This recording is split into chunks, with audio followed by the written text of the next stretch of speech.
नमस्कार दर्शक बंधु आज हूँ 10 नवेम्बर 2025 चलतु देखने आज सकाल किसी गुरुत्वपूर्ण खबर जदि पर्यंत वीडियो को लाइक करना वीडियो को लाइक करने चैनल को सब्सक्राइब करी कमेंट माध्यम जनातु आपण माने क्यों जिला देखुंट जहाद्वारा बड़ी गुरुत्वपूर्ण खबर आपण मान पाखे सर्वप्रथे पहुंची पार। नंबर 1 आसंता 13 रे मुख्यमंत्री बालेश्वर गस्त करेंगे। आसंता 13 रे बालेश्वर गस्त जी मुख्यमंत्री मोहन माझी सरदार पटेल को 150तम जयंती एकता दौड़ से सामिल हेबे। एही अवसर नीलगिरी ठारू मित्रपुर पर्यंत एकता पाई विराट गणदौड़ अनुष्ठित होइबो।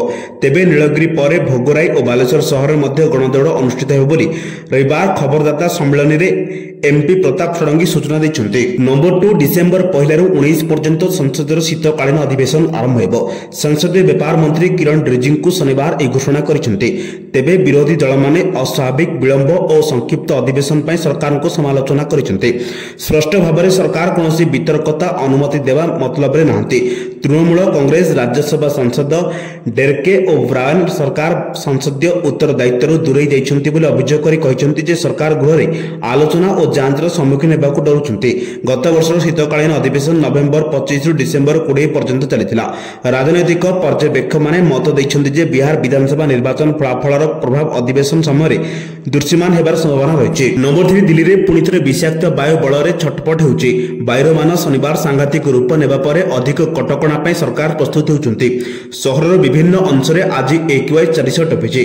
दिल्ली आज रेड जोन रे प्रवेश करी देश रे सर्वाधिक प्रदूषण शहर तालिका रे द्वितीय स्थान रहिछि। सीपीसीबी तथ्य दर्शाଉଛି जे दिल्ली रे 24 घंटिया हारारी AQI अपराह्न 4टा रे 361 रहिछि। शुक्रवार दिल्ली रे AQI 322 थिला एवं एही समय यह देशर सर्वाधिक रहिथिला। नंबर 4 बालीयात्रा रे बढ़ुछि भिड़। शनिवार चतुर्थ संध्या रे हठात लोकमानक भिड़ बढ़ी जाइतिबा देखिबाकू मिलिथिला। हजार हजार लोक बालीयात्रा बुलिया पे आसिचंती। बालीयात्रा बुलिबा सहित विभिन्न खाइबा मध्ये मिलुछि। या सहित दोली खेली पाखर आरंभ करी जलपरी सब मजा नेउछन्ती लोकमाने। लोकमानक भिड़ को दृष्टि रखी सुरक्षा व्यवस्था को कड़ाकड़ी करछन्ती सरकार। आज रविवार थिबारु आहुरी भिड़ हेबा संभावना थिबारु सुरक्षा बंदोबस्त उपरे कड़ा नजर रखा जायछि। ऐतिहासिक कटक बालीयात्रा मुख्यमंत्री मोहन माझी बालीयात्रा उद्घाटन करथिले। अतिथि भावे सामिल होइतिले इंडोनेशिया राष्ट्रदूत। उद्घाटन अवसर में मुख्यमंत्री कहते बालीयात्रा ओडिया जातिर साहस दृढ़ संकल्प सामुद्रिक वाणिज्य संस्कृतिर जीवन स्मृति। नंबर 5 नवेम्बर 10 रे बंद रहिबो मुख्यमंत्री जन अभियोग शुणाणी कार्यक्रम। ए संपर्क में आज सूचना और लोक संपर्क विभाग पक्षरु सूचना जारी कर दैछि। सोमवार दिन मुख्यमंत्री मोहन चरण माझी अन्य गुरुत्वपूर्ण कार्य थिबारु अभियोग शुणाणी शिविर बंद रहिबो। मुख्यमंत्री अभियोग समाधान अधिवेशन नागरिक मानक पई राज्य नेतृत्व को सीधासलख सेमानकर चिंता प्रकाश करिया पई एक गुरुत्वपूर्ण मंच। आउ एही बातिल नागरिक सुविधा ठारू आरंभ करी प्रशासनिक चैलेंज पर्यंत समस्या समाधान पई एवं सेमानक पाळी अपेक्षा करथिबा अनेकंक पई समाधान को अस्थायी भाव में विलंब करिपारे। कर्तृपक्ष अभियोगकारी मानक आश्वासना दैछन्ति जे असुविधा को कम करिबा पई पुनर्निर्धारित विवरणी तुरंत शेयर करा जिवो। नंबर 6 राज्य रे गत 2 दिन हेबा पारद खसुछि। राज्य रे पहाड़ी अंचल रे सर्वनिम्न तापमात्रा ह्रास पाउथिबार शीत अनुभूत होछि। दारिंगीबाड़ी रातिर तापमात्रा 12 डिग्री छुंछि। फुलबाणी रे 12.5 डिग्री रेकर्ड करा दैछि। अनुगुल रे 15 डिग्री, कोरापुट और भद्रक रे 15.5 डिग्री, झारसुगुड़ा और केन्दुझर रे 15.8 डिग्री, राउरकेला रे 16.1 डिग्री, ढेंकानाल रे 16.2 डिग्री रेकर्ड होछि।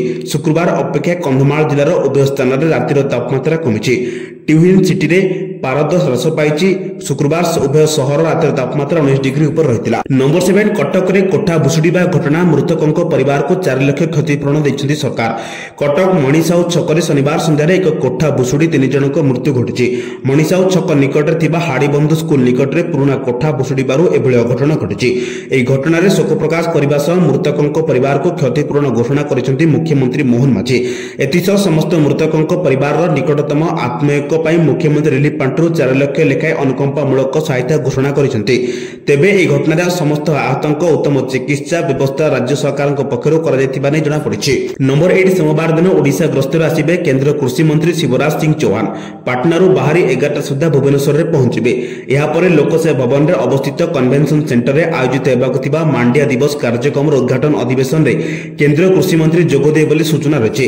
केंद्र कृषि मंत्री शिवराज सिंह चौहान ए अवसर में ओडिशा और देशर अन्य स्थान में मांडिया उत्पादन प्रक्रियाकरण और व्यवहार को उत्साहित करने केंद्र सरकार पदक्षेप उपर आलोकपात करेंगे। यह कार्यक्रम में कृषकों आय वृद्धि और ग्रामीण अर्थनीति को सुदृढ़ करने बजार एक उपकरण भाव में प्रोत्साहित करने पर आलोचना करा जिवो। नंबर 9 भुवनेश्वर महानगर निगमर काय बढ़िबो। मिसिबाकू आगरे उपकंठ अंचल बहु गाँ जद्वारा ए गाँ गुड़िक राजधानी में सुविधा सुजोग मिल पारिबो। रास्ताघाट नाला आदि सांगकू विकास काम पंचायत राज विभाग बदल में गृह निर्माण और नगर उन्नयन विभाग करिबो। बीएमसी रे मिसिबाकू आग्रह देखाइछन्ती खोर्धा जिलार 3टी ब्लॉकर 14टी पंचायतर 71टी गाँ।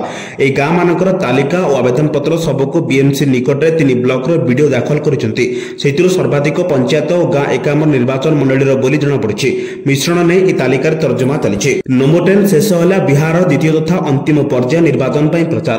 आज प्रचार शेष पर्यायर विभिन्न राजनैतिक दलर नेता तथा प्रार्थी पक्षर भोटर मानक आकृष्ट करने लगी निर्वाचन समावेश एवं रैली आयोजन कर राजनैतिक दल गुड़िकर बहु स्टार प्रचारक निज निज प्रार्थी संपर्क में निर्वाचन समावेश को संबोधन करते। बीजेपी स्टार प्रचारक मानक मध्य वरिष्ठ नेता एवं केंद्र मंत्री अमित शाह, राजनाथ सिंह, शिवराज सिंह चौहान निर्वाचन सभा को संबोधन करते। नंबर 11 नुआपड़ा उपनिर्वाचन में आज सर प्रचार।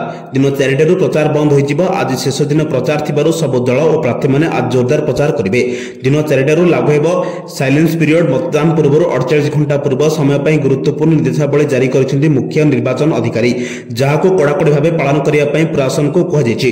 मतदान 48 घंटा पूर्व अवधि अर्थात नीरव अवधि कौन राजनैतिक प्रलोभन किंबा प्रचार द्वारा प्रभावित न हो भोटर मानक सेमानकर मतदान निरपेक्ष निष्पत्ति निर्णय करने जोगाई दि जाए। नंबर 2 सहरांचल परिवहन क्षेत्र में ओडिशार आम बस और आम ई-राइड स्वतंत्र पुरस्कार। राजधानी अंचल सहरांचल परिवहन भुवनेश्वर को यार फ्लैगशिप पदक्षेप सर्वोत्तम सहरांचल परिवहन प्रकल्प कार्यकारी करथिबा राज्य यूटी रनिंग कॉफी वर्ग आम बस एवं आम ई-राइड्स सहरांचल परिवहन स्वतंत्र पुरस्कार प्रदान कर। आज गुरुग्राम में अनुष्ठित अर्बान मोबिलिटी इंडिया सम्मेलन 2025 उद्यापनी अधिवेशन में आवास और सहरांचल व्यापार मंत्री पुरस्कार प्रदान करते। गृह निर्माण और नगर उन्नयन विभाग प्रमुख शासन सचिव उषा पाढ़ी, राजधानी अंचल सहरांचल परिवहन CRUT वरिष्ठ अधिकारी मानक सहित प्रदत्त ट्रॉफी ग्रहण करते। नंबर 13 प्रधानमंत्री मोदी बिहार निर्वाचन पर विदेशी गस्त जाउछन्ती। नवेम्बर 11 एवं 12 तारिख में 2 दिनिया भूटान गस्त करेंगे प्रधानमंत्री मोदी। 2014 पर प्रधानमंत्री नरेंद्र मोदी हिमालय देश को चतुर्थ गस्त हो। दुई देश मध्य बंधुता और सहयोगर विशेष संपर्क को मजबूत करने गस्त कर नियमित द्विपाक्षिक उच्चस्तरीय आलोचनार परंपरा सहित पालन कर। नंबर 14 स्थिर रही सुना और रूपा दर। राजधानी भुवनेश्वर में 24 कैरेट सुना मूल्य 10 ग्राम पिछा 1,22,020 टंका रही बेले 22 कैरेट सुनार मूल्य 1,11,850 टंका को पहुंची। मुंबई में 24 कैरेट मूल्य 1,22,020 टंका और 22 कैरेट मूल्य 1,11,850 टंका रही। नंबर 15 भुवनेश्वर में कमिला पेट्रोल और डीजेल दर। भुवनेश्वर में पेट्रोल दर 100 टंका 92 पैसा रही बेले डीजेल दाम प्रति लिटर पिछा 92 टंका 55 पैसा रही। दिल्ली में पेट्रोल लिटर पिछा 94 टंका 77 पैसा और डीजेल दर 87 टंका 67 पैसा रही। गुरुत्वपूर्ण खबर पाइबा आम चैनल से जोड़ी रुहतु। ब्यूरो रिपोर्ट सावधान ओडिशा।